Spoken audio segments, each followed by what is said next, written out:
Bonjour, vous avez bien rejoint Mélissa Lévesque, une fille en business. Je suis présentement occupée à suivre mes étincelles créatives, mais je vous invite à garder la ligne pour un épisode de podcast riche en leçons, en réflexions et en histoire. Sur le podcast, j'ai des discussions en profondeur avec des humains créatifs, lumineux et ambitieux. C'est aussi mon journal entrepreneurial où je partage mes histoires et mes réflexions parce que j'ai compris avec les années que plus c'est personnel, plus c'est universel. Restez à l'écoute, l'épisode commencera après le bip. Hello! C'est drôle. On dirait que je sais jamais comment commencer mes épisodes. Est-ce que je commence en vous disant bonjour? Est-ce que je commence tout de suite en entrant dans le vif du sujet? C'est toujours un peu malaisant, même après quelques années de podcast. Bref, j'espère que vous allez bien. Moi, écoutez, je vais très bien en ce moment. Ce matin, c'est un épisode... je dis ce matin parce que ici, c'est le matin au moment où j'enregistre l'épisode. C'est un épisode solo. Je suis assise par terre sur mon tapis de yoga, mon micro, mon ordinateur. Très, très cosy parce que c'est un épisode quand même cosy, je vous dirais. Je vous explique la raison pour laquelle j'ai décidé de faire l'épisode d'aujourd'hui où je vais vous partager vraiment une espèce de bilan des premiers mois de 2024, qu'est-ce qui s'est passé pour moi, les réflexions que j'ai eues, les événements marquants. Et j'ai décidé de faire cet épisode-là parce que récemment, j'ai fait un peu le tour de mes épisodes passés. Et quand je parle des épisodes passés, je parle pas des quelques épisodes qu'il y a eu depuis le début de l'année, mais vraiment de tous les épisodes que j'ai enregistrés dans ma vie de podcasteuse. Puis, j'ai réalisé que, il y a toutes sortes de formats, il y a toutes sortes d'épisodes qui ont eu plus de succès, moins de succès. Mais une chose qui est assez constante, c'est que vous appréciez les épisodes où je vous partage un peu le bilan de X choses. Donc, les bilans des événements femmes de tête, les bilans de fin d'année, les bilans que je faisais pendant la COVID où je faisais un peu le recap de la semaine à chaque semaine pendant la période là, vraiment intense de début de COVID en genre de avril 2020. Les bilans aussi que j'ai fait mois par le passé. Bref, j'ai remarqué que ces épisodes-là ont toujours plus d'écoute que la majorité des autres.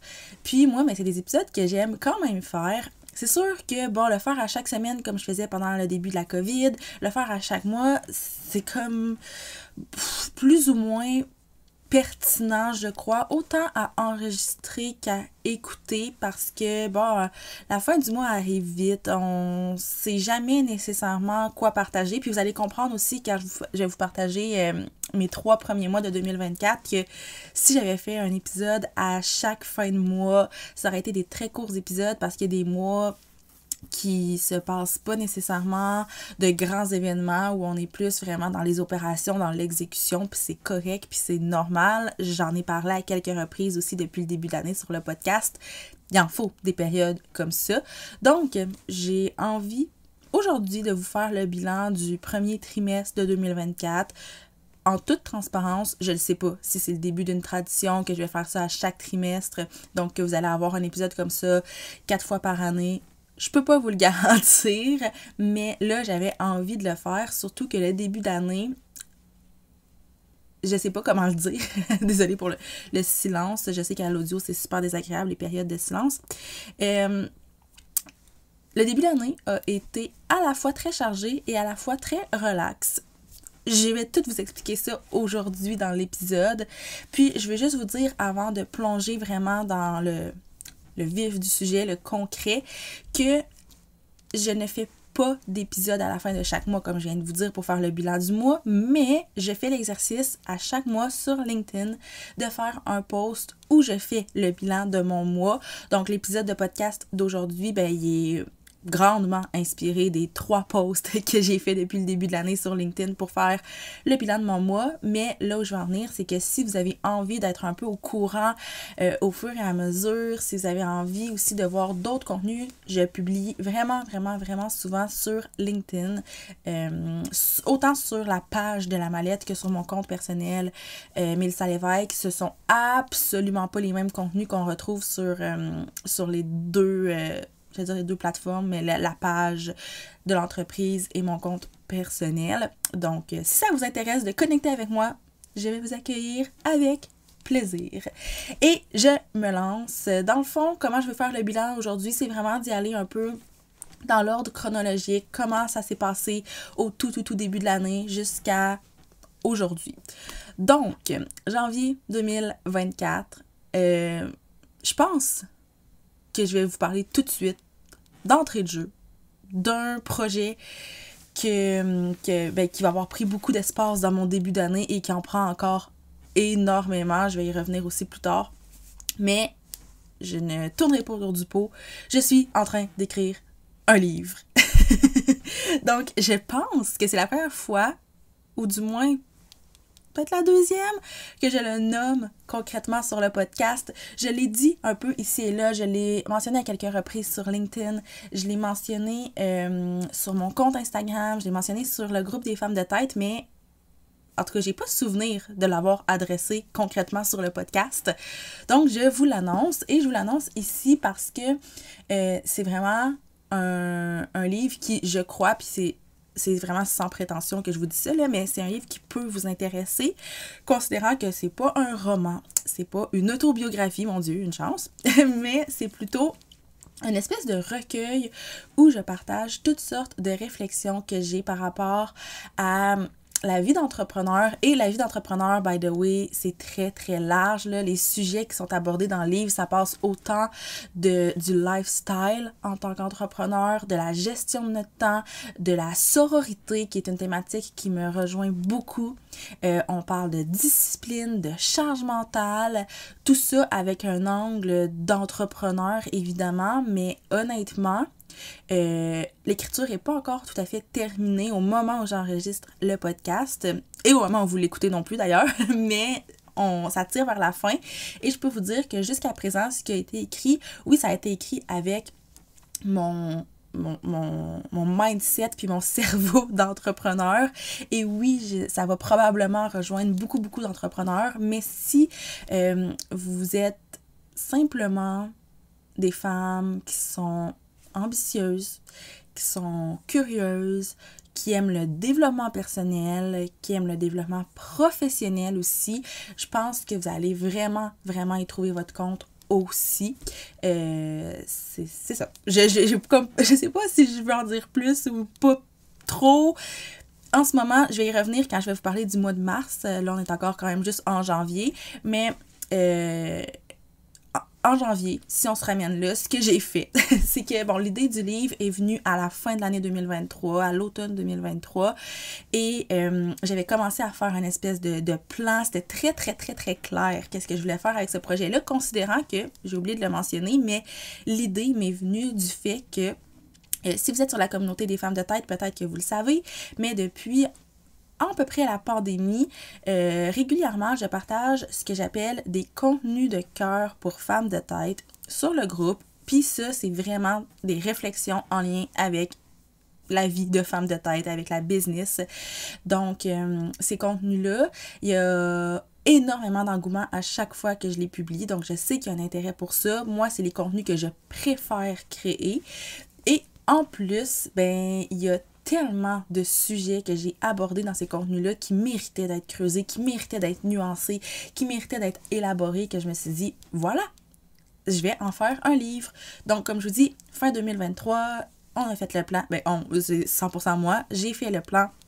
J'ai réfléchi un peu à ce que je voulais que ce soit, les sujets que je voulais aborder, étant donné que c'est pas un livre qui est nécessairement linéaire, mais c'est plein de petites réflexion.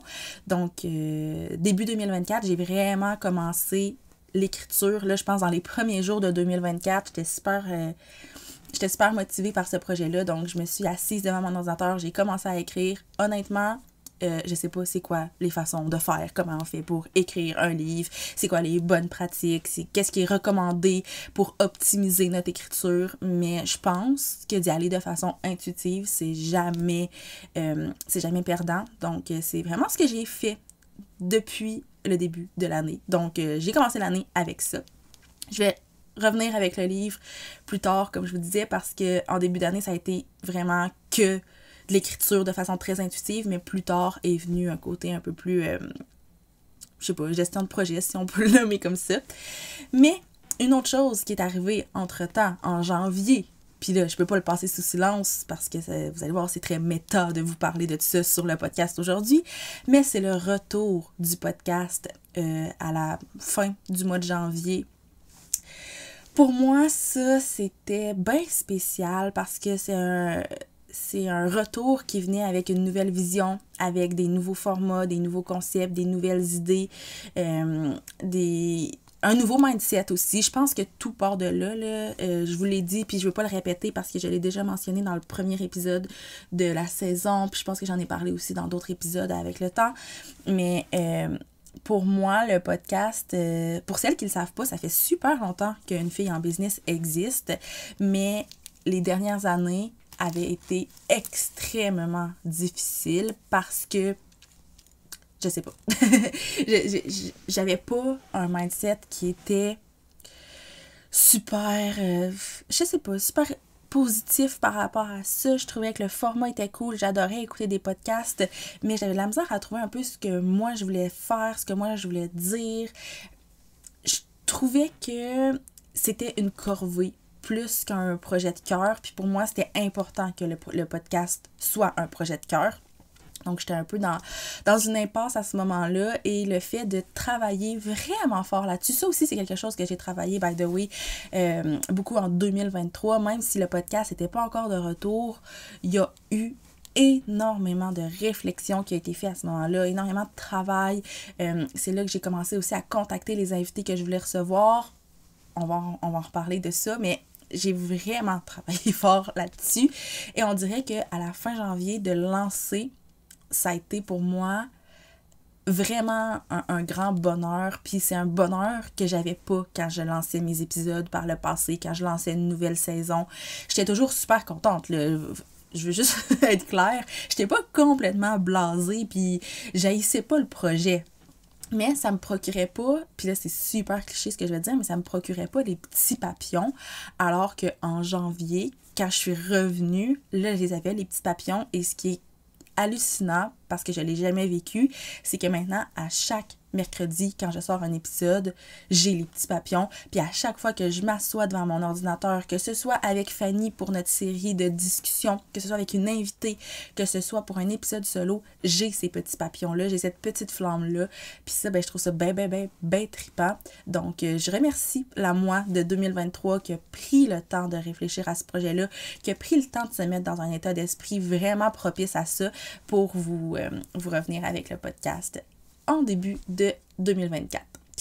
Ensuite, ici, j'ai comme hésité à vous en parler parce que dans le fond, comme je vous ai dit, je suis partie de mes bilans mensuels que je fais sur LinkedIn pour venir vous faire mon bilan trimestriel, et j'ai filtré certaines informations parce qu'il y a des trucs que je partage qui sont un peu plus futiles, qui sont intéressants dans un bilan mensuel, mais peut-être un peu moins dans un bilan trimestriel.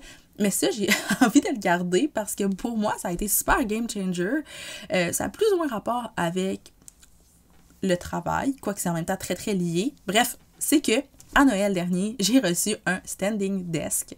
Donc maintenant, je peux travailler à la fois assise et debout. Ben pas à la fois, là, alterner entre les deux, évidemment, vous aurez compris. Puis c'est vraiment niaiseux, mais je suis super fan de ça. Puis la raison pour laquelle, même si c'est futile, j'avais envie de le garder sur le podcast aujourd'hui, c'est parce que je le sais qu'il y a une tendance au standing desk en ce moment. Donc, je sais qu'il y a des gens qui regardent ça de loin. Moi, la première, je me disais, je sais pas si c'est aussi nice que ça en a l'air. Est-ce que ça va vraiment, est-ce que je vais vraiment l'utiliser? Est-ce que ça va être une affaire de, les premières semaines, c'est cool, puis après ça, on s'en fout. Puis, ben finalement, c'est ça. Comme je vous dis, je suis très, très, très, très fan de ce produit-là. Donc, si vous êtes comme moi et que vous regardez ça en vous questionnant si c'est un bon investissement ou un bon cadeau à demander, peu importe, ben je voulais juste vous glisser un mot puis vous dire que ça vaut vraiment la peine. Fin de cette parenthèse, on peut passer aux autres choses. Donc, janvier 2024, ça a aussi été le début de ma mission connexion dont je vous ai parlé ici. En fait, ça vient un peu mélangeant parce que je produis du contenu sur tellement de plateformes qu'on dirait que je sais plus qu'est-ce que j'ai parlé où, mais je crois que la mission connexion, j'en ai parlé ici. Je sais que sans le nommer, j'en ai parlé dans un épisode avec Fanny quand on parlait de la notion d'effort et de compromis. Mais j'avais envie de quand même venir vous en parler un peu plus concrètement dans ce bilan parce que c'est quelque chose qui a commencé... Ben, vous allez voir là, tout ce que je vais vous parler aujourd'hui, c'est des graines qui ont été plantées à la fin de 2023, qui se sont concrétisées en début 2024. Donc, je ne le répéterai pas nécessairement à chaque fois. Vous aurez compris qu'il n'y a rien qui est arrivé un peu comme un cheveu sur la soupe. Tout est réfléchi, tout est planifié.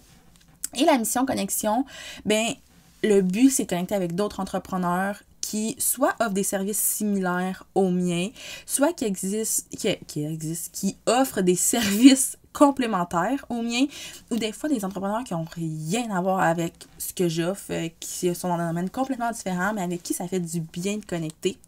Puis, en janvier, ben c'est ça, j'ai décidé que je me lançais all-in dans cette mission-là, puis j'ai lancé plusieurs lignes à l'eau pour rencontrer des gens, puis j'ai eu le privilège de faire des très belles rencontres, que ce soit via des cafés virtuels vraiment très relax, là, rien de formel, juste jaser avec des gens que je connaissais du web, mais avec qui j'avais jamais vraiment pris le temps d'avoir une conversation, ou des gens que je connaissais pas du tout, mais qui ont vu un peu mon appel de mission connexion, puis qui ont eu envie de venir jaser avec moi. Donc, c'est une mission qui se poursuit d'ailleurs. Là, tu sais, j'ai commencé en janvier, mais en février, j'ai continué de faire des belles rencontres, en mars aussi.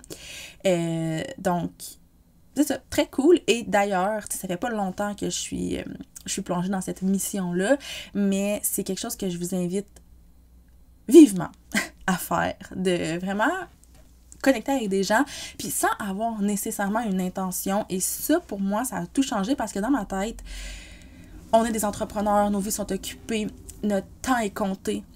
Donc, d'avoir des discussions avec des gens, de planifier un appel de 30 minutes, des fois 1 heure, pour juste jaser sans avoir un objectif concret, sans avoir une intention, ben, j'avais l'impression que c'était peut-être une perte de temps.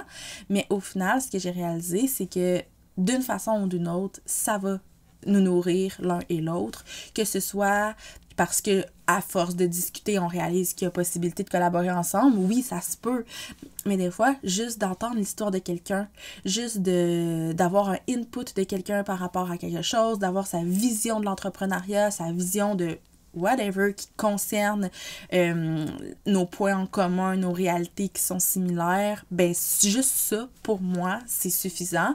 Puis, tu sais, c'est sûr que j'ai quand même tâter le terrain auprès des gens que j'ai rencontrés pour voir si ces personnes-là aussi se sentaient de cette façon-là.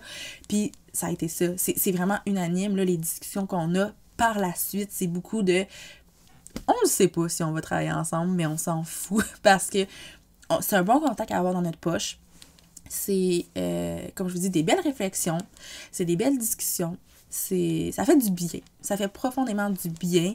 Et ça vient aussi briser la fameuse solitude qu'on peut avoir quand on est entrepreneur, quand on travaille de la maison, quand on est seul dans notre entreprise ou même quand on a une équipe. Mais dans mon cas, mon équipe n'est pas physiquement avec moi. Donc oui, mon équipe compte pour beaucoup. Sauf que c'est pas des gens que je côtoie physiquement à tous les jours. Donc d'aller chercher ça ailleurs, c'est vraiment, vraiment, vraiment intéressant.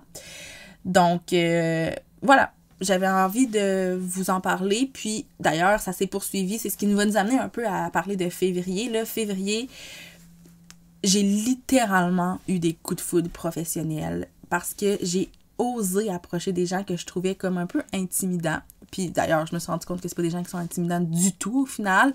Puis ça m'a vraiment fait sentir bien d'avoir fait ces rencontres-là. Puis j'ai le privilège, I guess, d'avoir le prétexte du podcast pour rencontrer des gens. Donc, ça aide beaucoup. Il y a des gens que j'ai rencontrés dans le cadre du podcast. Il y en a que j'ai vraiment rencontrés, comme je vous dis, juste sous forme de café virtuel. Bref, il y a plein de formats, plein de façons de faire ces rencontres-là.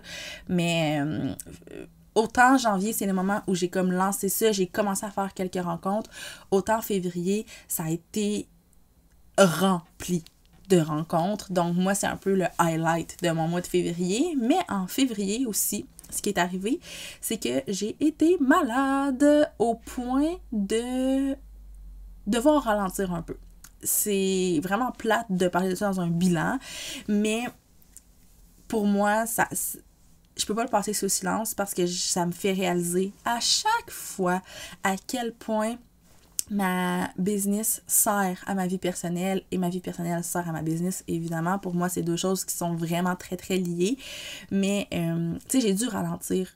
Puis quand je dis ralentir, c'est que j'ai pas pris une journée de congé complète, mais je n'ai pas travaillé beaucoup à chacune de ces journées-là. Donc, c'était vraiment, tu sais, on s'en tenait à l'essentiel. Puis, ça me fait réaliser à quel point j'ai créé un mode de vie, un modèle d'affaires, puis des façons de faire, des méthodes de travail qui font en sorte que si je ralentis, c'est pas la fin du monde et surtout, je peux ralentir l'esprit tranquille, chose qui n'était pas le cas avant. Avant, là, puis probablement qu'il y en a qui sont dans cette situation-là, mais avant, si j'étais malade puis que j'étais forcée de ralentir, ben non seulement je vivais avec le fait que j'étais malade, j'étais pas bien, mais je vivais aussi avec le stress et la culpabilité de pas être en train de travailler parce que je le savais qu'il y avait des choses urgentes qui attendaient, puis que je pouvais pas tant me permettre finalement de ralentir puis d'être malade, mais tu sais, on n'a aucun contrôle là-dessus. Donc, ça m'a vraiment fait réaliser que ce que j'ai bâti avec les années, puis tu sais, je l'ai souvent mentionné dans différents contenus, même sur le podcast, là, mais à chaque fois, j'ai ce constat-là de faire comme « Wow! J'allais dire quelle chance, mais c'est pas de la chance parce que je le sais que j'ai mis en place des choses qui me permettent de faire ça. Mais quel bonheur de pouvoir avoir l'esprit tranquille, puis dans des moments comme ça, me concentrer sur l'essentiel au travail et ensuite me concentrer sur simplement mon rétablissement. Et ça, j'en suis vraiment reconnaissante, donc j'avais envie d'en parler. Ensuite, tu sais, je vous ai dit que février, ça a été un moment où j'ai fait beaucoup de rencontres et il y en a beaucoup qui se sont faites dans le cadre du podcast. Puis, j'avais envie de revenir un peu là-dessus parce que vous l'avez probablement remarqué de façon consciente ou non, mais les invités que je reçois sur le podcast, souvent, ce sont des gens qui n'ont pas fait énormément de podcasts par le passé. C'est des gens qu'on n'a pas entendu leur histoire 1001 fois. C'est des gens qu'on n'a pas souvent entendu parler d'entrepreneuriat. C'est des gens qui, parfois, ont fait des podcasts, mais vraiment dans leur industrie en particulier. Donc, je pense à Andy Thériault, qui est dans l'industrie de la musique. Bon, elle n'a pas fait énormément de podcasts, mais elle en a fait quelques-uns. Et la plupart, si je ne me trompe pas, sont des podcasts vraiment consacrés à la musique.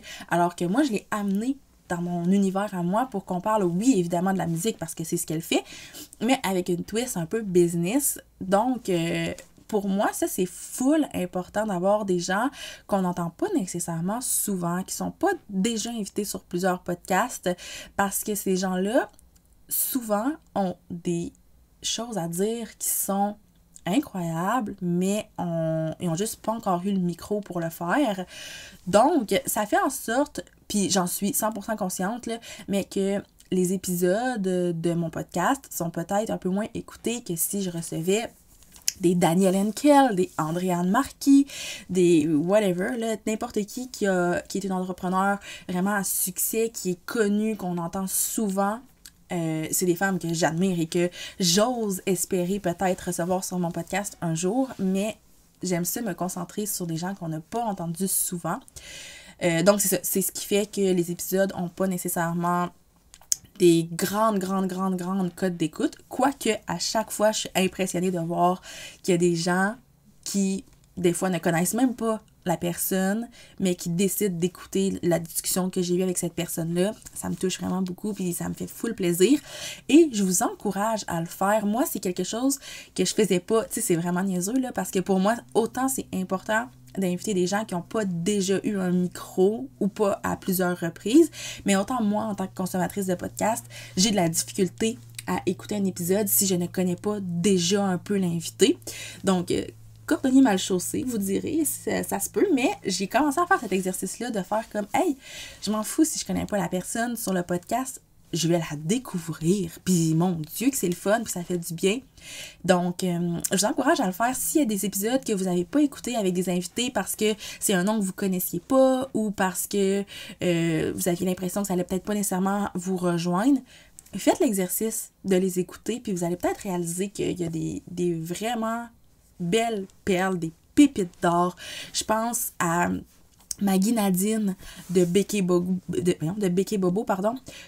Probablement que si vous êtes maman, vous connaissez déjà Béqué Bobo. Si vous n'êtes pas maman, vous avez probablement déjà entendu ça. Mais Maggie Nadine, on ne l'a vraiment pas entendu souvent. Et j'ai eu la chance d'avoir 1 heure en tête à tête avec elle pour jaser de son parcours, jaser de tellement de choses. Puis pour moi, ça a été un épisode coup de cœur.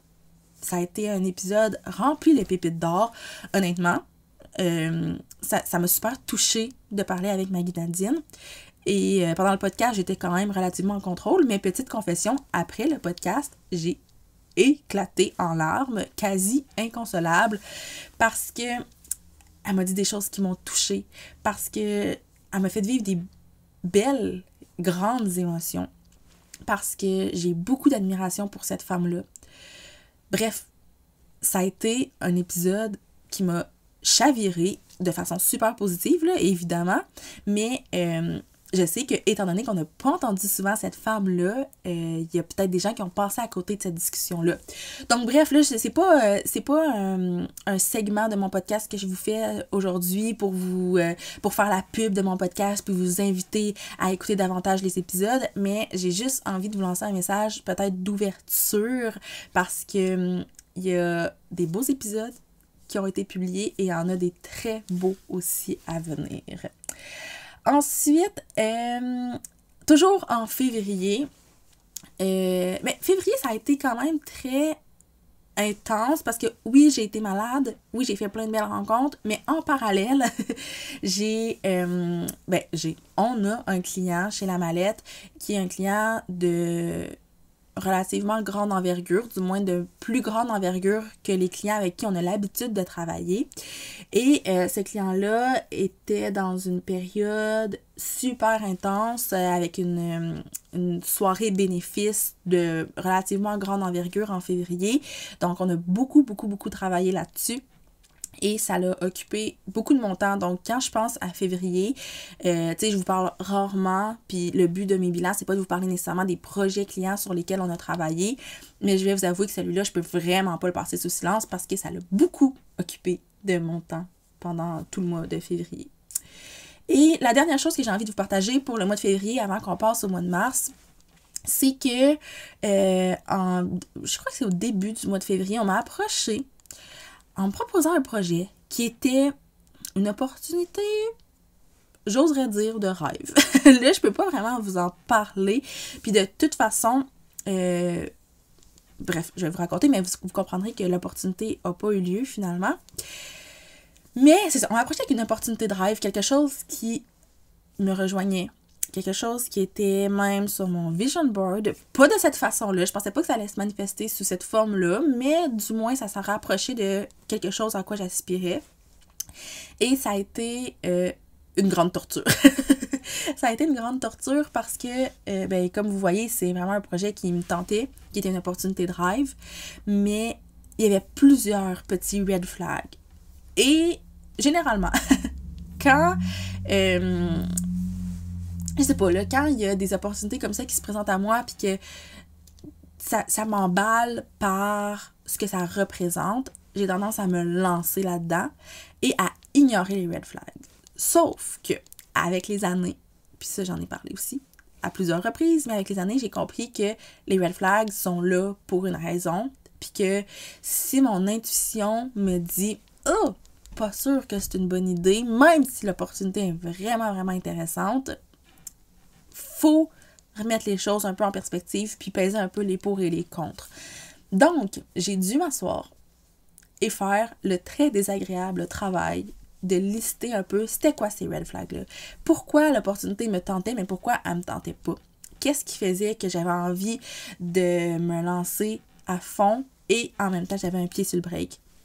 Puis ça m'a amené à constater que l'opportunité était vraiment cool. J'étais super reconnaissante de cette opportunité-là, de ce projet-là qu'on me proposait. Mais j'avais pas nécessairement l'espace pour ça, considérant les projets en cours, dont l'écriture du livre dont je vous ai parlé. J'avais, comme je vous dis, quelques red flags par rapport au projet en général, qui était super cool, mais il y avait des petites failles au niveau de, je sais pas comment dire, de l'organisation de ce projet-là. Il y a des choses que je trouvais peut-être un petit peu louches, qui faisaient en sorte que je me disais, est-ce que j'ai vraiment envie de me lancer là-dedans, d'être impliquée, puis d'être associée à ce projet-là? Je ne sais pas.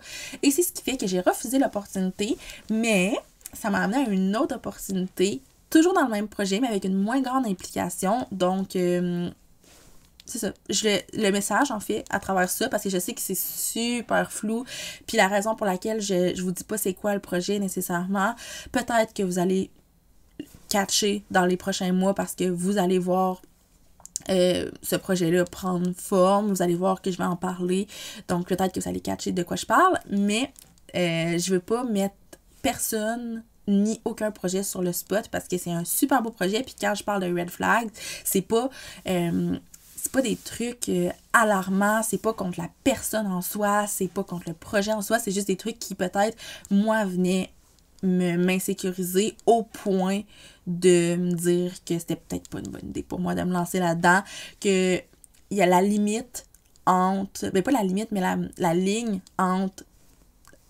sortir de ma zone de confort puis repousser mes limites, était plus ou moins claire, mais en faisant l'exercice de peser les pour et les contre, j'ai comme réalisé que finalement, ça m'amenait pas dans une belle place. C'était pas un dépassement de soi, c'était pas une sortie de zone de confort, c'était vraiment, ça venait jouer avec mes limites personnelles que je ne veux pas dépasser.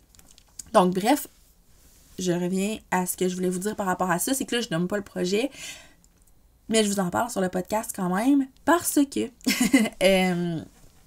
je trouve qu'il y a comme une belle leçon là-dedans parce que, bon, si vous êtes des grandes passionnées comme moi, probablement qu'il y a des opportunités que vous vous dites « Hey, j'y réfléchis même pas, puis je saute là-dedans, c'est fait pour moi, puis c'est full correct de le faire. Je le fais encore. » Mais des fois, faut prendre le temps. Tu sais, je côtoie beaucoup de gens qui veulent aller vite. Et moi-même, j'ai longtemps voulu aller vite, mais vous comprendrez que maintenant, je me suis ralentie un peu. Puis là, l'opportunité semble intéressante. On veut pas la manquer. On veut que ça aille vite parce qu'on a hâte que le projet se concrétise. On a hâte de le présenter à notre communauté. Mais des fois, faut ralentir. Faut prendre le temps d'analyser. Faut prendre le temps de voir si c'est vraiment pour nous. D'établir peut-être une espèce de liste de critères de c'est quoi qui fait qu'un projet va vraiment me stimuler, mais c'est quoi aussi qui fait que je dois faire attention, puis c'est quoi qui fait que je dois y repenser à 2 et à 3 et à 4 reprises avant de me lancer à pieds joints là-dedans. Donc c'est la petite peut-être leçon que j'avais envie de vous partager par rapport à cette expérience-là. Maintenant, le mois de mars, écoutez, mars, on est encore en mars. Au moment où j'enregistre le podcast, le mois de mars n'est pas fini, mais je crois que je peux quand même vous faire un bilan de ce mois-là parce qu'on est à la fin du mois quand même. Puis, je pense pas qu'il y a grand-chose qui va se passer dans les prochains jours qui va mériter nécessairement sa place dans le bilan. Mais en mars, c'est sûr que l'écriture du livre a pris énormément d'espace. Puis au début, je vous disais, en janvier, ça a été beaucoup de l'écriture, c'était très intuitif, c'était très créatif. Mais là, mars est venu avec une espèce de « ouais, faudrait bien que j'organise davantage mes choses ». Vous le savez, là, je suis une fille ultra organisée qui adore planifier les choses, mais je crois que le projet de livre, qui est un projet tellement proche de mon cœur, qui est un projet tellement créatif, tellement intuitif, ben honnêtement, j'avais pas planifié grand-chose. J'avais vraiment pas travaillé tant que ça sur l'échéancier, sur ce qui devait être fait outre écrire le livre. Parce que oui, écrire un livre, c'est pas juste écrire un livre. Il y a tellement de choses qui viennent avec ça. Et j'avais déjà une date de lancement de ce livre-là, mais j'avais pas l'échéancier pour y arriver. Ce qui fait en sorte que je savais à quel moment le livre allait sortir, mais j'avais pas de date limite pour finir la première version, pour faire une relecture, pour faire des rondes de correction. Tout ça n'existait pas. Donc, je vivais un peu dans le néant jusqu'à temps que, c'est ça, en mars, je me dise, ben là, faudrait peut-être envisager de faire une espèce d'échéancier pour voir de quelle façon je vais arriver au bout de ce projet-là. Puis, heureusement que je l'ai fait parce que ça m'a fait réaliser qu'il me restait vraiment pas tant de temps que ça pour l'écriture de la première version. Puis, j'avais pas réalisé ça. Moi, dans ma tête, j'étais encore très, très lousse dans le temps. Dans ma tête, je pouvais écrire encore de façon intuitive, quand ça me tentait, un peu ici et là, de façon aléatoire. Et l'échéancier m'a fait réaliser que, je peux continuer comme ça, mais à ce moment-là, ça sera pas réaliste de respecter tous mes délais. Et pour moi, c'est très important, les délais, de respecter les engagements, les deadlines, que ce soit un engagement que je prends avec les autres ou un engagement que je prends avec moi-même. D'ailleurs, la raison pour laquelle je ne dis pas encore la date de sortie du livre, ce n'est pas parce que je ne veux pas prendre l'engagement avec vous, parce que l'engagement est tellement clair avec moi que c'est sûr que tout va être fait pour qu'il sorte à ce moment-là, mais je sais pas, si il arrive quelque chose. Je veux comme pas tout de suite dire cette date-là, mais je le sais que c'est cette date-là. Je sais pas comment vous le dire. On dirait que je me protège en vous le disant pas, mais c'est pas ça. C'est juste que moi, je sais que tout est planifié, puis ça va arriver, ça va se passer à cette date-là. Sauf que je me dis, d'un coup que je tombe malade. D'un coup que... En fait, je tombe malade. Même si je tombe malade, ça ne devrait pas changer le projet, mais bref, admettons. D'un coup que... en fait, mon plus grand stress, c'est les soucis en termes d'impression. Donc, je me suis mis un délai vraiment plus grand pour que s'il y a des problèmes au niveau de l'impression, je puisse refaire une nouvelle version et tout, mais ça se pourrait, je me le souhaite vraiment pas, là, mais ça se pourrait que ça décale la date de sortie du livre. Donc, c'est la seule raison pour laquelle je vous le partage pas, mais l'engagement est vraiment, vraiment pris avec moi-même. Ne vous inquiétez pas. Et aussitôt que ce sera possible de vous l'annoncer, c'est certain que je vais vous le dire. Et d'ailleurs, petite parenthèse, là, j'ai l'air encore de faire une petite plug, mais gars, j'ai le droit, c'est mon podcast. En plus, c'est un épisode où justement je vous parle de mes projets, fait que c'est normal de faire certaines petites plugs. Mais si le projet de livre si le livre vous interpelle, si vous avez envie d'être un peu au courant, en primeur, des développements de ce projet-là, j'ai créé une liste d'attente à travers laquelle je vous envoie absolument aucun autre courriel que juste vous dire « Salut, le livre va sortir à tel moment, mais vous allez le savoir en primeur, vous allez être certaine de ne pas manquer l'information. » Donc, je vais vous mettre le lien vers la liste d'attente dans les notes du podcast. Le but, c'est vraiment pas de récolter le plus de courriels possible. C'est pas une stratégie marketing. C'est vraiment juste de m'assurer que vous allez avoir l'information. Puis vous allez l'avoir en primeur parce que je me dis, si le projet de livre vous intéresse, c'est le fun de le savoir un petit peu en primeur. Donc voilà, c'est sûr que mars, ça a été ça, là, ça a été l'échéancier, mais ça a été aussi de réaliser que j'ai plus beaucoup de temps pour écrire, donc de, oui, continuer à écrire de façon intuitive, de pas forcer la créativité parce que j'ai beaucoup de difficultés avec ça, mais quand même d'essayer d'avoir une meilleure structure, une meilleure organisation, de me prévoir des blocs puis des journées spécifiques pour ça, où je le sais que peut-être la créativité sera pas là, mais je suis quand même assez bonne pour gager ça. Tu sais, je veux dire, mon travail en général, même si j'écris pas des livres à tous les jours, mon travail en est un créatif, donc je suis quand même capable d'identifier mes pics créatifs, je suis capable d'identifier c'est quoi les conditions optimales pour être créative. Donc je pense que ce que j'ai établi comme plan de match pour les prochaines semaines en termes d'écriture a quand même du sens. Je vous dis pas que je vais le respecter à 100%, mais je pense que ça devrait vraiment bien aller. Jusqu'à présent, ça va bien en tout cas. Ensuite, toujours en mars, mais là, évidemment, je peux pas aller plus loin, là, on est à la fin mars. Fait que vous aurez compris que maintenant, tout ce que je vous partage, c'est du mois de mars. J'ai écrit un texte pour un magazine. Je suis vraiment excitée de le dire. Le magazine n'est pas encore sorti, donc je veux pas trop vous en dire à ce sujet-là. Mais c'était sur mon vision board. En fait, bon, j'ai toujours voulu écrire pour un magazine. Ça a toujours, à chaque année, été sur mon vision board. Mais je faisais pas tant que ça de démarche pour que ça arrive. Souvent, c'est un projet que oups, je le faisais redescendre en bas de ma liste de priorités, puis oups, il redescendait à chaque mois. Et finalement, à la fin de l'année, ben, c'était pas réalisé. Mais là, quel grand privilège, cette année, l'opportunité est arrivée à moi. Donc, j'ai pas eu à faire quoi que ce soit. L'opportunité d'écrire pour un magazine est venue à moi, et ben, c'est sûr que j'ai sauté dessus. Évidemment, j'ai pris le temps d'y réfléchir, comme je vous disais tantôt. Même si l'opportunité est super excitante, j'ai besoin d'un petit temps de réflexion maintenant parce que je veux être certaine que j'ai l'espace pour ça. Honnêtement, avec l'écriture du livre, j'étais pas certaine que j'avais l'espace pour ça, mais étant donné qu'on me demandait un texte, que c'était un texte sur un sujet que je maîtrisais relativement bien. En fait, je peux vous en parler, là, c'est sur la charge mentale en tant qu'entrepreneur. Donc, oui, je vous ai dit tantôt que j'en parle dans mon livre. Dans mon livre, évidemment, on en parle plus en profondeur et moins dans le côté pratico-pratique. Mais dans le magazine, c'est vraiment des conseils par rapport à ça. Puis, c'est ça, c'était super naturel pour moi de l'écrire. Ça s'est fait vraiment rapidement. Donc, je vais vous partager quand ça sera sorti. Je crois que ça va sortir en avril, mais je suis pas certaine dans le sens que j'ai pas la date exacte. Donc, je vais vous en reparler à ce moment-là. Vous pouvez me suivre sur mes différentes plateformes, que ce soit Facebook, Instagram, LinkedIn. Je vais essayer de venir vous en parler sur le podcast aussi, mais si j'oublie, vous saurez que vous pouvez avoir cette information-là ailleurs.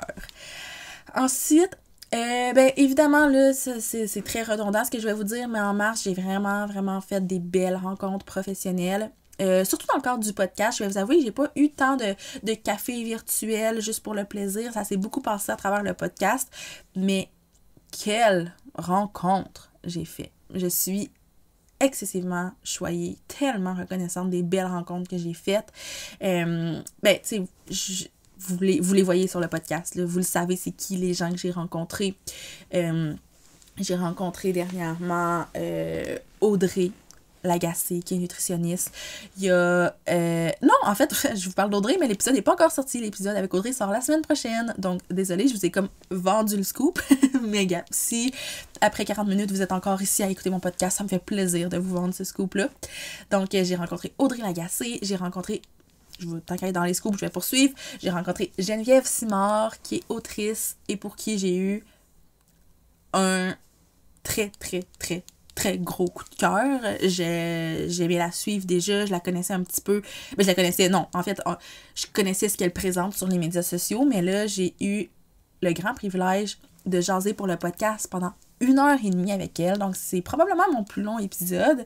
Puis, en plus, après l'enregistrement, on a jasé ensemble pendant 1 heure, si c'est pas plus, de tout et de rien. On a refait le monde ensemble. Vraiment un gros coup de cœur pour cette personne-là. Donc, voilà, ça c'est un de mes highlights de mars, ces belles rencontres-là. Et en même temps, ben, c'est un scoop pour vous, des rencontres que vous allez avoir sur le podcast dans les prochaines semaines. Ensuite, il y a eu le début des conseils d'expertes pour femmes de tête sur mon groupe Facebook. Donc, il y en a seulement eu un depuis... depuis le début du mois de mars, mais le premier était le 13 mars avec Alexandra Laurent, qui est coach, qui coach beaucoup des entrepreneurs par rapport autant à leur mindset qu'à des façons de faire. Bref, c'est un petit cœur sur 2 pattes, cette fille-là. Je la trouve tellement pétillante, je l'aime full. Puis quand elle m'a proposé ce projet-là, de venir jaser sur la communauté des femmes de tête, je trouvais que c'était vraiment une bonne idée, je trouvais que c'était super aligné. Puis ça m'a ouvert la porte à débuter une espèce de... Je sais pas si j'appelle ça une série, mais à développer un nouveau projet où, de façon régulière, mais pas nécessairement... j'ai pas une fréquence de prédéterminée par rapport à ça, mais de temps en temps, je vais vous amener des expertes sur le groupe, des femmes de tête qui vont venir aborder des sujets comme Alexandra le fait. C'est sûr que moi, j'aimerais m'impliquer aussi là-dedans. J'ai déjà d'autres expertes en tête avec qui j'ai jasé, qui vont venir parler peut-être de comptabilité, qui vont venir parler on dirait que je vais comme pas trop en dire. J'ai comme des mots qui me viennent en tête, mais je veux pas trop vous en dire pour le moment parce que, tu sais, là, en ce moment, il y en a pas nécessairement qui sont cédulés, à part avec Alexandra, qui, elle, va revenir à tous les mois. Mais il y a d'autres belles expertes qui vont venir jaser. Puis ça, je trouve ça vraiment cool d'offrir cette valeur-là en plus sur la communauté des femmes de tête. On dirait que, je sais pas, ça ajoute quelque chose de vraiment le fun. Puis je pense que c'est des belles ressources à avoir. Donc, si vous avez envie d'avoir accès à ça, c'est des espèces j'allais dire des ateliers, mais des formations, conférences, des lives de environ 1 heure avec des expertes sur des thématiques prédéterminées. Avec Alexandra, c'est plus vague étant donné qu'elle aborde la business en général, mais on va avoir des expertes qui vont être un peu plus nichés dans certains trucs à qui vous allez pouvoir poser plein de questions. Et bon, la dernière chose que j'avais envie de parler pour mars, parce que vous aurez compris que mars, c'est comme, il y a eu plein d'affaires, mais il n'y a eu rien en même temps. J'ai envie de vous en parler. Ok, en fait, je me lance. C'est que à la mi-mars, j'ai connu une assez grosse épreuve dans ma vie personnelle. Là, je veux pas faire comme l'espèce d'allumeuse qui en parle, mais qui en parle pas. Mais honnêtement, c'est pas pertinent dans le cadre du podcast de parler de cette épreuve-là concrètement. Mais je voulais juste le mentionner parce que ça a quand même eu une influence sur tout mon mois de mars. Puis je sais que ça va probablement me suivre en avril aussi. Et c'est correct. Puis un peu comme en février, tu sais, quand je vous parlais que j'ai été malade en février, puis que j'ai comme réalisé que c'était chill, dans le sens que mon entreprise pouvait continuer de rouler, même si j'étais un peu moins là, mars, ça a été un peu ça. C'était vraiment différent parce que là, c'était pas une maladie, mais vraiment une épreuve très émotionnelle. Mais c'est ça, je suis juste vraiment, vraiment, vraiment, vraiment très reconnaissante d'avoir bâti cette entreprise-là qui laisse de l'espace pour ça. Puis aussi, j'avais envie de...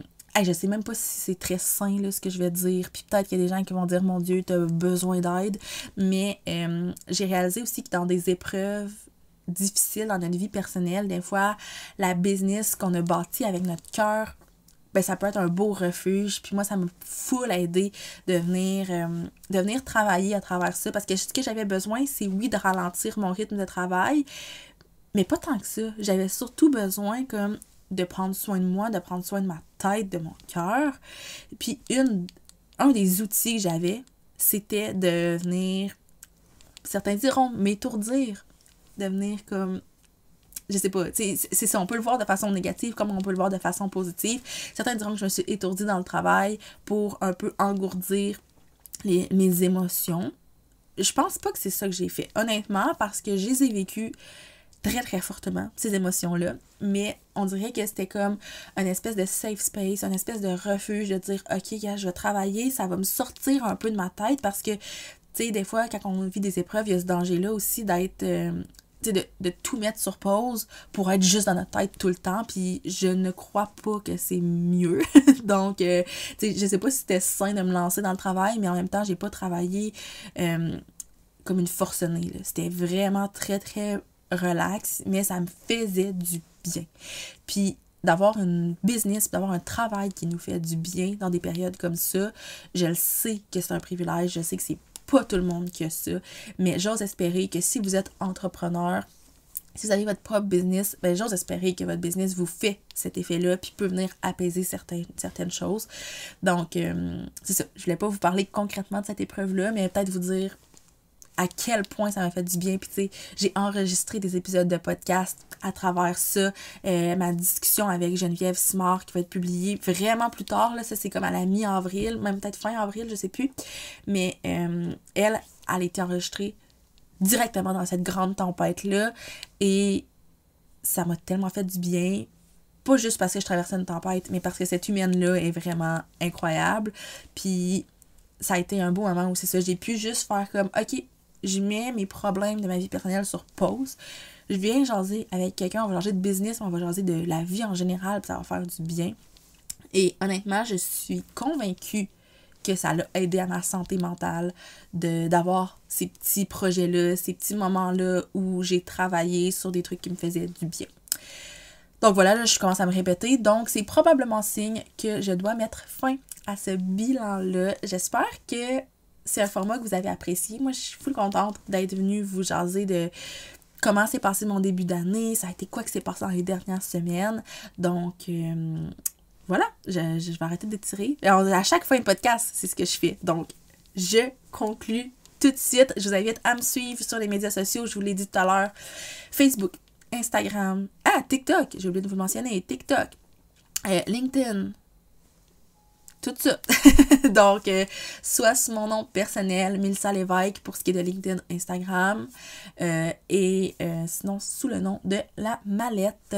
Donc, merci beaucoup d'avoir pris le temps de m'écouter aujourd'hui et je vous dis à bientôt!